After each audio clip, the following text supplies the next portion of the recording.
지난 16일 제주에서 손꼽히는 유명 음식점의 여사장이 둥기에 맞아 숨진 채 발견됩니다.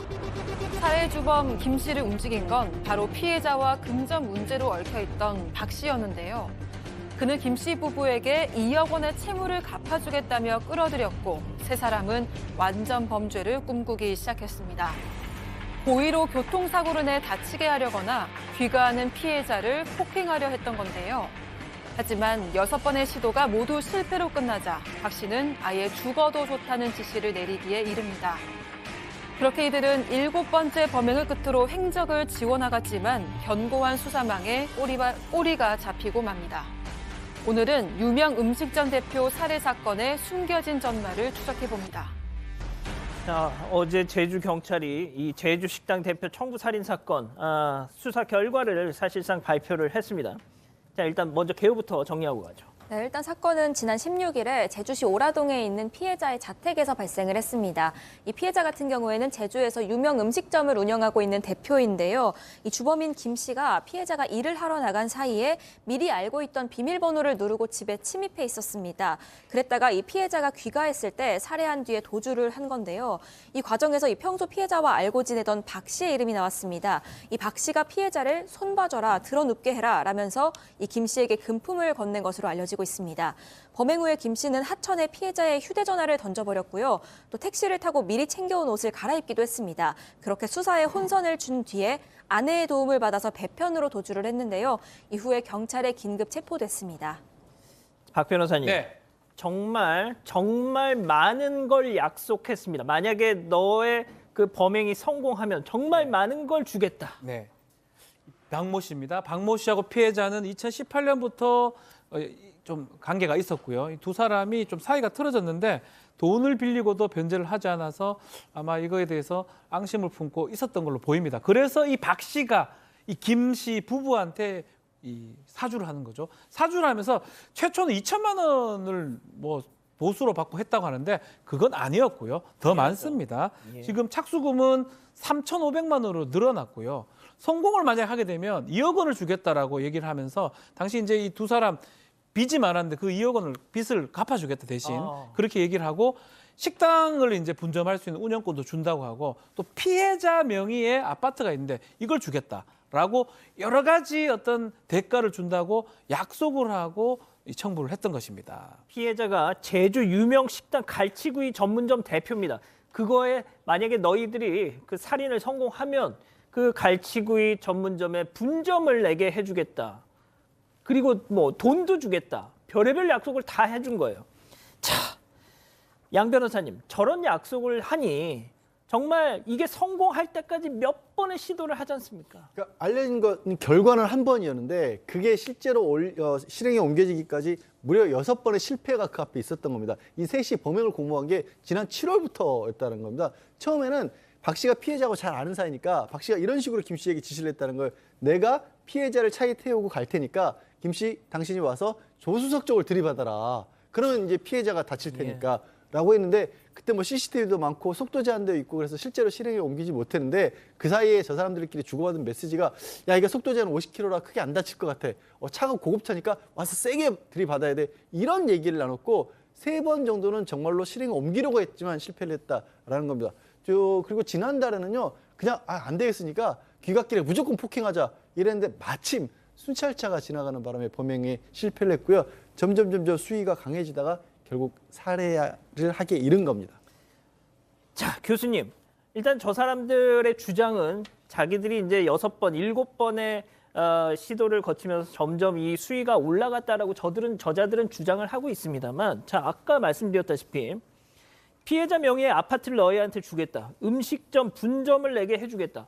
이거는 말이죠. 피해자가 죽어야 가능한 일이에요. 당연하죠. 예. 최초에 그 2천만 원 가지고 살인 교사를 했다라고 했을 때 그때는 제가 보는 견지에서는 가능성이 거의 없고 아마 더 있을 것이다라고 이제 우리가 볼 수 있는데 방금 말씀하신 대로 그 사람의 사업체를 다 이렇게 뺏는다든지 뭐 이렇게 되면은 그 사람이 지금 잠깐 다쳐서 병원에 있는다 하더라도 가만히 있겠습니까? 그럼요. 그 사람 주위에 있는 뭐 예컨대 변호사를 이렇게 고용을 한다든가 이런 식으로 해서 뭔가 방어권을 행사를 하지 않겠습니까? 그러니까 이 사람들은 뭐 처음에는 경찰이 이렇게 얘기했어요. 처음에는 뭐 자기들이 뭐 사망에 이르지 않고 한 몇 달간 입원만 하고 있으면은 충분히 경영권을 갖다가 가지고 올 수 있다 이렇게 이제 생각을 했다라고 하는데 점차적으로 얘기하는 거 보면 손 봐줘라. 처음에는 그랬지 않습니까? 이 박 씨가 나는 아예 교사를 한 적이 없다라고 했잖아요. 그런데 이제 점차적으로 나왔죠. 손 봐줘라. 2, 3개월 눕게 해라. 근데 2, 3개월 눕고 난 뒤에 자기 사업체를 다 뺏기면 포기를 할까요? 그래서 나중에 뭐라 그랬냐면 범행 후 죽을 확률은 이 아예 죽어도 좋다. 이런 식으로 점차적으로 이제 고조가 됐는데 처음에는 점잖게 이 얘기를 한 거고 사실 우리나라 한국에서도요. 손 봐줘라라고 하는 것은 굉장히 여러 가지 의미가 있습니다. 그렇게 하다가 나중에는 6차례 실패를 하니까 나중에는 죽어도 좋다라고 얘기까지 한 거죠. 본인들의 본심을 그대로 얘기를 한 겁니다. 그렇죠. 바로 어제 이 세 사람 검찰에 송치가 됐는데요. 그러니까 이 살인을 교사한, 사주한 박 씨의 입장 변화 있었습니까? 일단 박 씨는 조사 내내 혐의를 부인했습니다. 이 김 씨 부부가 범행을 계획한 거고 나는 관여한 바가 없다. 이런 주장을 유지를 했는데요. 실제로 박 씨는 어제 오후에 검찰로 송치되는 과정에서도 이 피해자 가족들에게 죄송하다고 했습니다. 그런데 그러면서도 사주는 하지 않았다고 했고요. 또 이 실행범인 주범 김 씨죠. 김 씨는 죄송하다 죽을 죄를 지었다라고 했고 아내 이 씨는 죄송하다면서 울먹거렸습니다. 자, 그럼 이쯤에서 두 번째 사건 체크포인트 짚어보죠. 네가 다 안고 가랍니다. 자, 교수님. 저는 사주하지 않았어요. 박 씨. 이렇게 얘기해놓고 뒤에서는 이 살인을 집행한 자에게 네가 다 안고 가라 이렇게 얘기를 했다는 겁니다. 죄질이 상당히 나쁜 것이죠. 왜 그러냐면 이 사람은 그렇게 사주를 하고 난 이후에도 김 씨가 피해자를 살해하는 바로 그 당시에는 본인은 제주도에 없었습니다. 그러니까 이제 그 김 씨를 제주도에 보내서 살해하게 하고 본인은 오히려 육지에 있는 경남에 머물렀단 말이죠. 그래서 알리바이를 갖다가 만들어 놓고 경찰에서 부를 때 상당히 태연하게 출석을 한 것 같이 보였는데 그 전에 바로 이 김 씨에게 네가 다 안고 가라. 그러면 내가 5년 내에 너를 출소하게끔 내가 다 조치를 해주겠다라고 하는 이런 어떤 그 회유라든가 이 증거 인멸까지 시도를 했기 때문에 아까 말씀드렸지만 죄질이 상당히 좋지 않은 것 같습니다. 자, 양 변호사님. 이런 자들이 말이죠. 딱 이번만 이랬겠느냐. 그렇지 않아요. 그리고 이 범죄도 그 동기가 도대체 그러면 사람을 해쳐서 뭘 어떻게 얻으려고 했을까라는 부분도 의아하지 않습니까? 굉장히 치밀한 계획을 세웠어요. 이 박 씨가 피해자에게 평소에 접근을 해서 오랫동안 관계를 갖고 있다가 유명 식당을 운영하지만 사업을 또 확장하기 위해서 돈이 필요했답니다. 근데 대출을 받는데 이 박 씨가 선뜻 자기 땅을 담보로 이렇게 좀 보증을 서준 거예요. 그러니까 이제 피해자는 그 담보로서 돈을 많이 대출을 받았겠죠. 그럼 이런 상황에서 주변 사람에게 또 어떻게 얘기를 했냐면 나 이 식당 공동 투자자고 관리사로 일하겠다 이렇게 얘기를 했다는 겁니다. 자, 이렇게 딱 전제 조건을 깔아놓은 다음에 이 박 씨의 계획은 뭐였냐면 이렇게 해서 피해자가 사망한 다음에는 자기가 담보로 제공했던 땅의 담보를 빼겠다는 겁니다. 그럼 피해자 가족들이 엄청난 빚을 다 떠안을 거 아닙니까? 그때 나타나서 내가 공동투자자하고 식당 관리에 왔으니까 잘 운영해 보겠다 해서 통째로 이 식당을 삼키려고 했던 거예요. 근데 여기서 한 가지 반전이 또 있어요.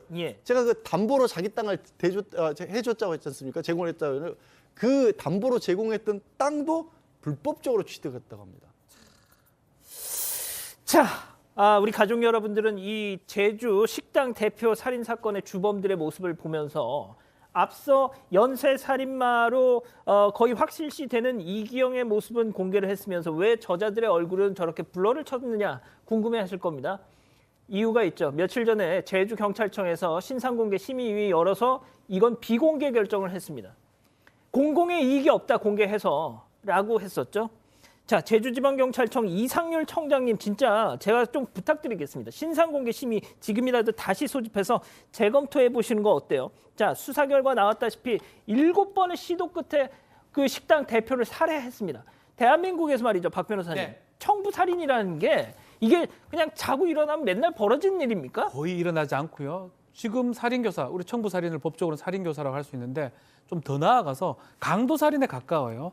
어떤 채무를 면탈하기 위해서 아니면 그 돈을 얻기 위해서 사람을 죽인 겁니다. 살인보다 더 중한 범죄죠. 강도살인은 사형하고 무기징역밖에 없습니다.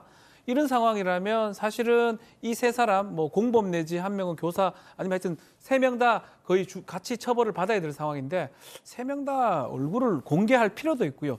이거 말고 또 다른 범죄의 가능성도 있다고 봐야 되거든요. 여러 번 시도했다면. 그렇다면 과연 오늘 공개한 이기영하고 이 사람하고 이 사람들하고 그렇게 차이가 날까요? 이런 질문을 좀 드리고 싶습니다. 자, 제주청은 말이죠. 지난해 그 제주 중학생을 살해한 그 성인 남성 2명 기억하시죠?